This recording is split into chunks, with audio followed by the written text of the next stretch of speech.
드디어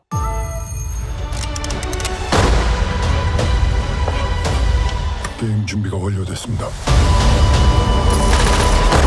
오징어 게임 2 스페셜 티저 예고편이 공개되었습니다. 저희가 수많은 영상을 다뤘지만 오징어 게임이라는 시리즈만큼 수식어가 필요 없는 작품이 있을까 싶을 정도로 모두가 시즌2를 기다리고 있는 상황이었죠. 그럼 저희 채널이 개설된 이후 처음으로 쓸데없는 말은 거두절미하고 일단 티저 예고편부터 뜯어보도록 하겠습니다.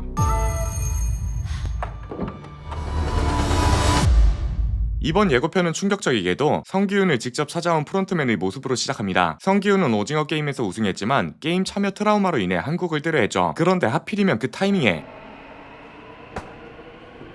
오징어 게임 참여를 제안하는 공유를 발견했고 인간의 존엄성을 버린 과거의 자신을 발견한 성기훈은 아직까지도 궁지에 몰린 사람들을 체스말 삼아 놀이를 즐기는 놈들에게 엄청난 분노를 느끼게 되죠. 안돼! 절대로! 그리고 무언가 결심한 듯 오징어 게임에 재참여할 의사를 내비치며 시즌1이 마무리되었습니다. 그런데 이때 오징어 게임에 참여한 이력이 있었던 프론트맨은 성기훈을 말렸습니다. 그 비행기를 타. 그게 당신한테 좋을 거야.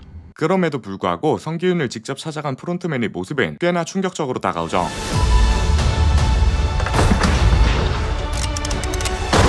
그리고 오징어 게임이 시그니처인 타이머, 무장을 하고 무언가를 준비하는 듯한 게임 진행 요원들이 보이는데 흥미로운 것이 하나 있습니다. 바로 그 전까진 없던 검은색 진행 요원이죠. 지금까지 프론트맨을 제외한 진행 요원들은 전부 분홍색 옷을 입고 있었고 이것은 감독의 의도가 담긴 색상이었다는 비하인드가 있습니다. 바로 참가자들에게 무섭지 않은 첫인상을 만들기 위해 분홍색 점프수트를 선택한 것이었는데요. 검은색 점프수트가 등장하는 것은 진행 요원의 성격이 바뀌었을 가능성을 암시하는 것 같습니다. 게다가 진행 요원들의 가면 모양에 따라 계급이 나뉘는데 이 네모난 모양은 관리자를 의미하고 최고 등급의 진행 요원이라는 점에서 이번 시즌 가장 주목해봐야 할 변화인 것 같죠. 그리고 역시 새롭게 등장한 최고 관리자답게 다른 진행 요원들을 감독하는 모습을 확인할 수 있습니다.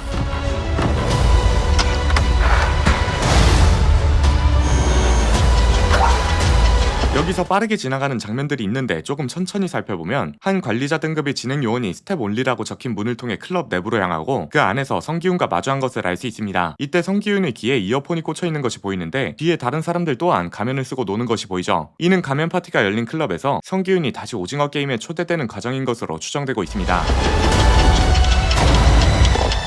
게임 준비가 완료됐습니다. 그리고 성기훈이 관리자 요원을 따라 리무진에 탑승하는 장면이 보이는데 시즌1에서 웬 봉고차가 와서 수면가스를 때려박은 것과 달리 완전히 차별화된 대우를 받고 있다는 것을 보여주고 있죠. 이 리무진은 시즌1 마지막화에서 프론트맨이 우승한 성기훈을 데려다줄 때 썼던 차량이라는 점도 꽤나 흥미로운 포인트가 될 것 같습니다. 그리고 이번 시즌 새로운 게임이 진행될 학교 배경의 게임 세트장과 함께 주목해봐야 할 목소리가 들려옵니다. 게임 준비가 완료됐습니다. 혹시 들리셨나요? 다시 한번 들어보면 게임 준비가 완료됐습니다.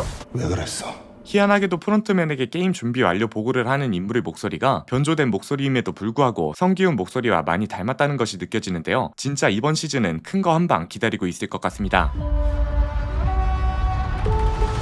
이렇게 스페셜 티저 예고편이 마무리되었는데 수많은 밈을 탄생시킨 이정재, 프론트맨 이병헌, 그의 동생이자 경찰인 위아준이 그대로 출연하는 것이 확정되었으며 임시완, 강하늘, 전재준, 양동근이 캐스팅되었습니다. 그리고 공유가 또다시 등장한다고 하죠. 이런 메이저급 캐스팅이 이뤄진 만큼 오징어 게임 시즌2의 시나리오가 어떨지 굉장히 궁금해지는 상황입니다. 과거엔 많은 분들이 공동 우승에 대한 댓글을 남겨주셨습니다.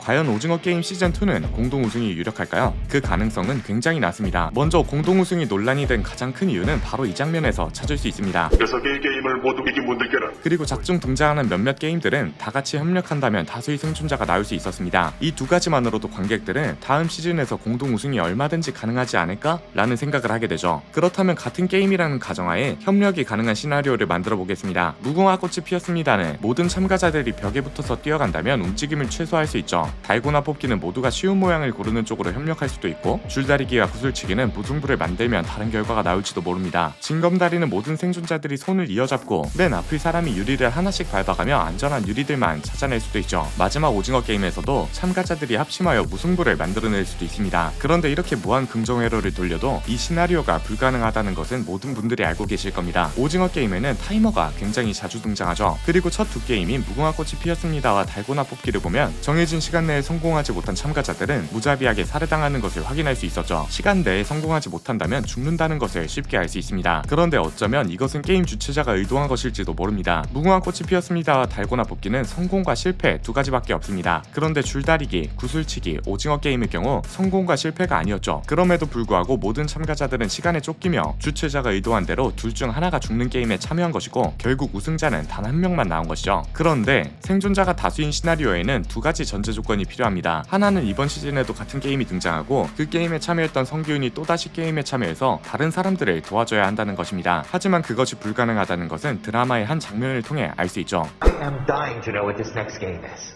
Give us a hint, will you?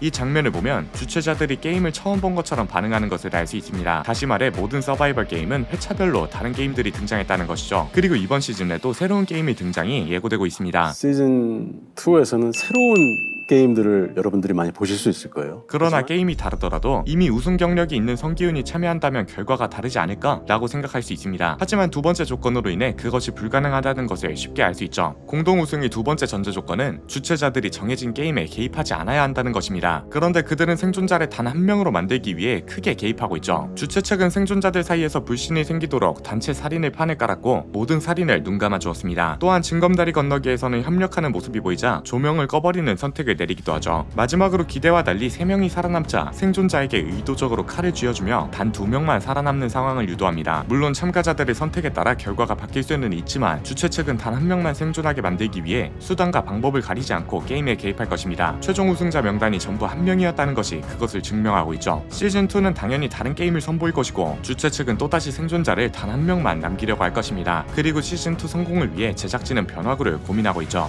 현재 많은 분들은 이미 공동 우승과 프리퀄을 예상하고 있습니다. 이런 상황에서 관객들이 예상하지 못한 변화가 한 가지 있는데 바로 참가자를 바꾸는 것이죠. 참가자의 성격, 즉 참가자를 고르는 기준에 변화를 주는 것을 의미합니다. 오징어 게임 시즌1의 참가자들은 모두가 가난했고 빚이 있었으며 회생이 불가능한 인생을 살고 있었습니다. 이에 변화를 줄 수 있는 것은 바로 우승자들이 참가하는 오징어 게임입니다. 그리고 우승자들이 참가하는 게임인 만큼 그 보상은 시즌1을 훨씬 뛰어넘게 되죠. 우승 보상이 단순히 돈에 그치지 않을 수도 있다는 것입니다. 처음과 달리 게임의 우승자들은 몇백억 자산가가 되었습니다. 모두가 부자이고 빚을 청산했을 것이며 다른 인생을 살고 있을지도 모르죠. 이런 우승자들을 강제로 모아 게임에 참가하게 만들거나 우승자들이 게임에 참여할 수밖에 없는 상황에 놓이게 할 수 있습니다. 그리고 그 안에서 발생하는 또 다른 재미를 관객에게 선보일 수 있죠. 이들은 이미 게임에 참가해 우승한 경력이 있기 때문에 오징어 게임을 관람한 많은 분들이 공동 우승을 생각한 것처럼 최대한 많은 생존자를 남기기 위해 협력할지도 모릅니다. 한편 이들은 모두 사람에 대한 신뢰가 바닥에 도달한 상황입니다. 그게 나의 수도 밀었을 거냐? 아직도 사람을 믿나? 이미 신뢰가 바닥을 친 참가자들은 그 어떤 사람도 믿을 수 없다고 판단하여 절대로 협조하지 않을 수도 있습니다. 이 상황 자체만으로도 공동 우승을 예상한 관객들에게 색다른 즐거움을 선사할 수 있는 것이죠. 이처럼 우승자들의 게임이 시즌2의 내용일 수도 있지만 흥미로운 시나리오가 또 하나 있습니다. 감독이 의도한 것인지는 모르겠으나 성기훈과 프론트맨은 놀라울 정도로 같은 모습을 보여주고 있죠. 특히 마지막 화의 장면은 이 대사를 생각나게 합니다. 성기훈은 우승한 후 오징어 게임에 참가하려는 한 사람을 말리려고 했습니다. 안돼! 절대로! 그리고 프론트맨 또한 성기훈을 말렸죠. 456번. 허튼 생각하지 마. 그 비행기를 타.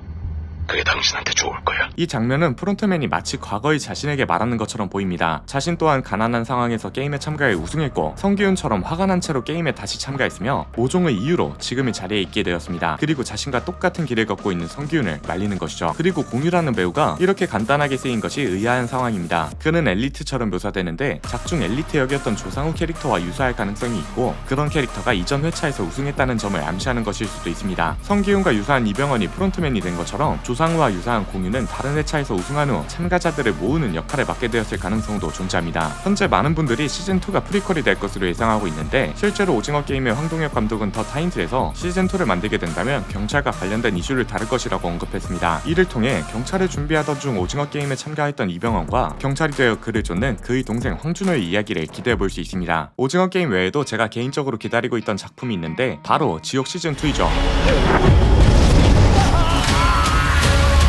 공개일 발표와 함께 짧은 클립도 올라왔는데 과거 심판을 받았던 정진수 의장이 부활할 것을 예고하고 있죠. 지옥 마지막 화에선 심판을 피해가거나 이미 심판받은 사람이 부활하는 등 지금껏 없던 일들이 발생했는데 이런 예외가 발생하는 이유, 그리고 정진수 의장의 부활 등에 대해 다룰 것 같습니다. 게다가 심판을 내리는 검은 물체들과 완전히 모습을 달리하는 화염 형태의 악마 또한 모습을 드러냈는데요. 솔직히 이 장면만 보고 이거 스위트홈 되는 게 아닌가 싶은 생각도 들었습니다. 게다가 메인 캐릭터를 연기하는 배우가 교체되었다는 리스크도 존재하죠. 다만 지옥이라는 시리즈가 이대로 무너지기엔 너무 아까운 IP이기 때문에 과연 어떤 내용을 다룰지에 대한 기대도 공존하고 있습니다. 지옥 시즌2는 올해 10월 25일 공개 예정임을 알려드리며 오늘의 영상은 여기서 마치겠습니다. 감사합니다. 지금까지 엘플릭스의 피였습니다.